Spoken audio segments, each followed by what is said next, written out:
Hello everybody, this is Unit 1, Day 11, and we're talking about complex fractions. Alright, so what is a complex fraction? Well, complex fraction, in layman's terms, is just a fraction within fractions. Okay, so what the heck am I talking about? Well, down below here, you'll see at number 1, okay, I got a fraction in the top, and down here, I got another fraction, but I have actually two fractions down below here. Okay, I have a 1 plus an x over 3. So that's what I mean, a fraction within a fraction.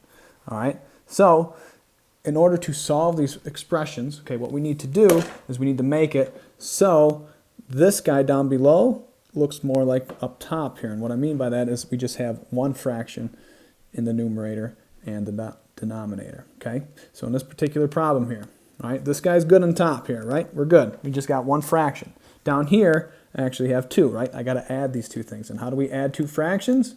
We need common denominators. So I'm going to bring this guy down here. So 1 over 1 plus x over 3. Our common denominator is going to have to be 3, right? So I'm going to multiply the top and the bottom by 3. So I get a 3 plus x over 3. Add those two things together, and there is our denominator. I'm going to take this guy, move it back up here, and make this guy look a little nicer. And so we get 3 plus x over 3.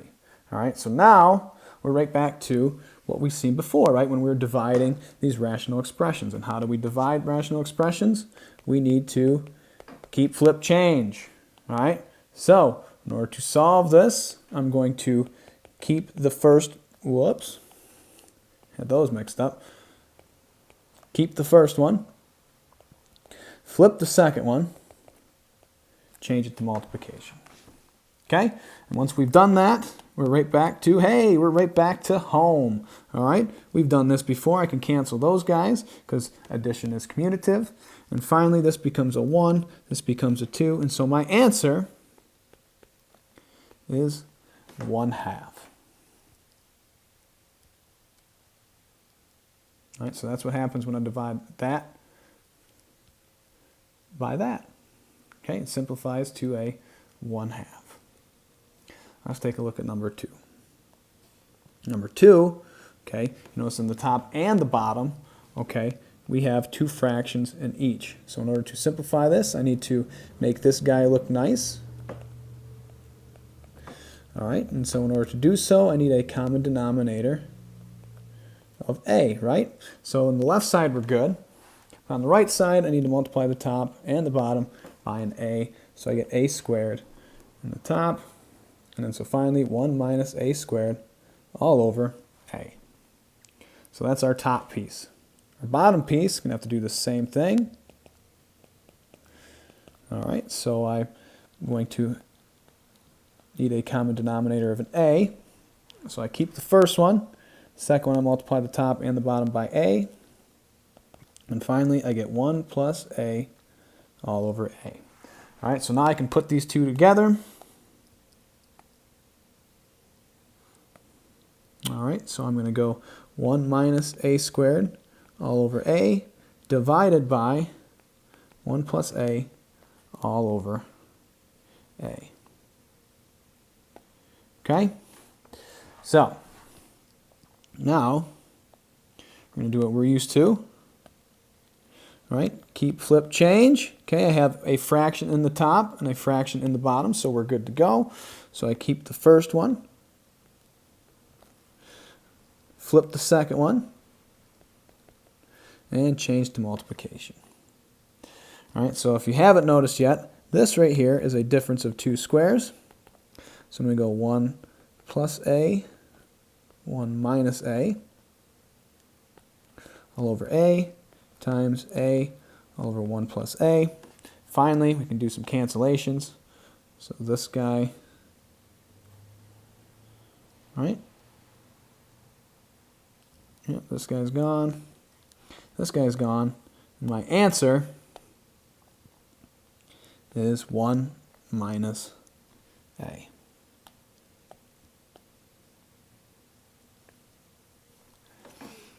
take a look at number 3. Number 3. Okay, I like the numerator, right? I only see one fraction. Fortunately, the denominator has a couple. So we have a complex fraction, a fraction within a fraction. All right, so what we're going to have to do is we're going to have to simplify these guys by combining like terms. All right, so the only way I could combine these is have a common denominator of a 2x. So I multiply this side by 2 over 2, this side by x over x. And so on this side here I get a 12, okay, minus 1 times x is just x. Combine these guys. And there is our bottom piece, okay, all nice in one fraction. So now I'm going to rewrite this guy. I'm going to factor out that 2. All right. And on the bottom, we're going to have 12 minus x all over 2x. So now we keep flip change. So keep the first one, flip the second one, change it to multiplication. Okay, and the only cancellation we get here is just the 2's. So my answer is 15x all over x plus 1 and 12 minus x. And we're just going to leave it just like that.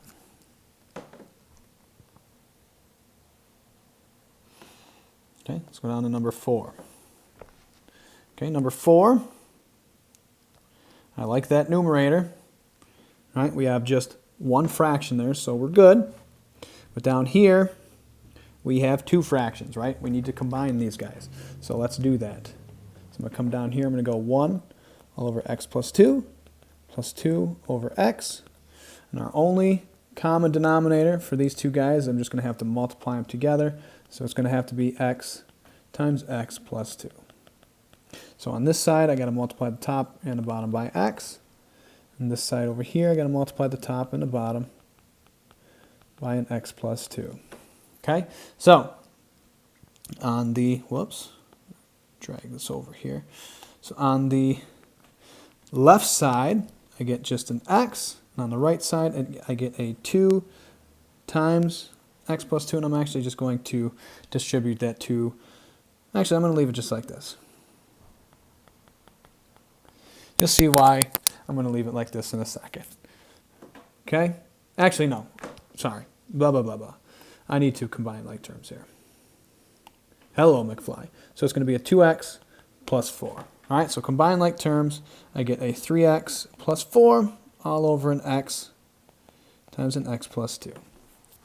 All right, so now I'm ready to rock and roll here. So I go 2 for x plus 2 in the top. And then down here, I'm going to have a 2x plus 4, x plus 2 in the denominator. All right, so I'm ready to keep flip change. So I get 2 for x plus 2. Flip the second one. I'm going to factor out that 2 and change to multiplication.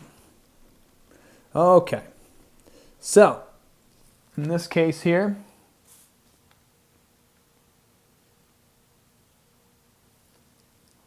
problem is number 4. All right, so what happens?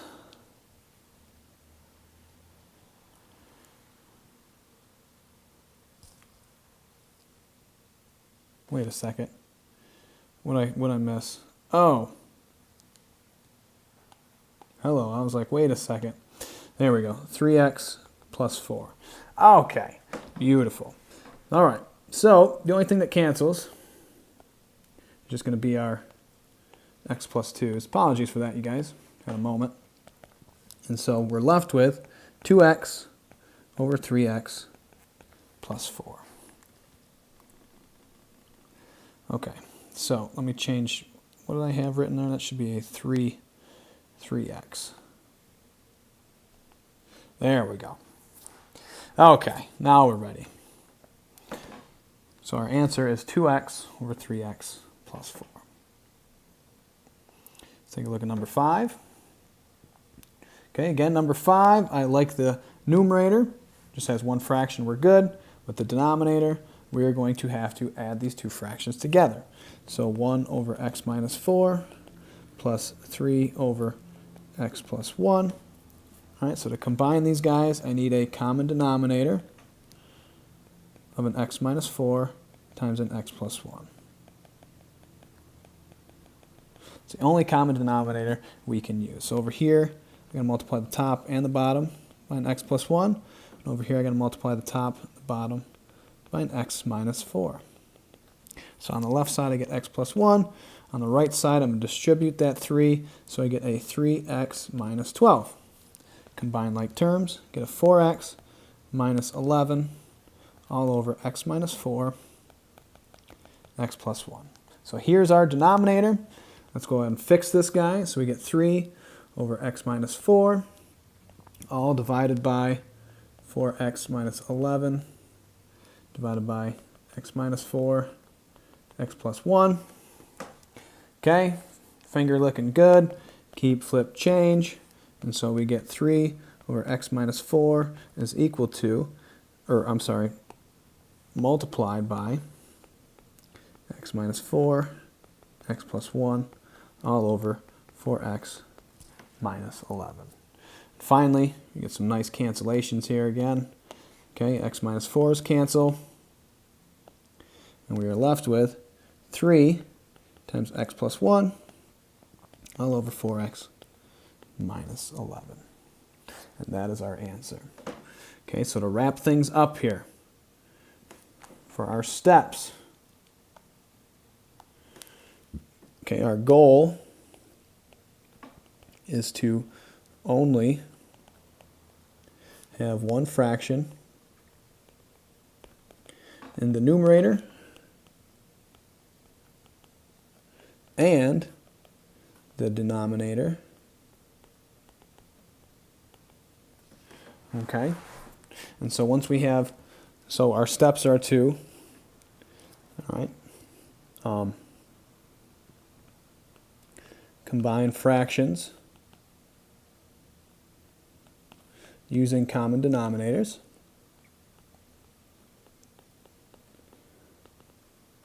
Denominators. Okay? Boy, that was a rough spelling. Try that again. Denominator. Okay? Only have, again, one fraction in numerator and denominator. Okay? Then, keep, flip, change, and simplify. Okay, so those are our steps there. Combine fractions using common denominators. Only have one fraction in the numerator and the denominator.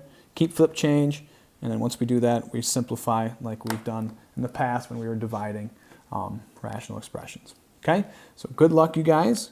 For homework, I want you to try 1 through 5. Okay, we'll do 6 and 7 in class. Okay, so 1 through 5. Good luck, you guys.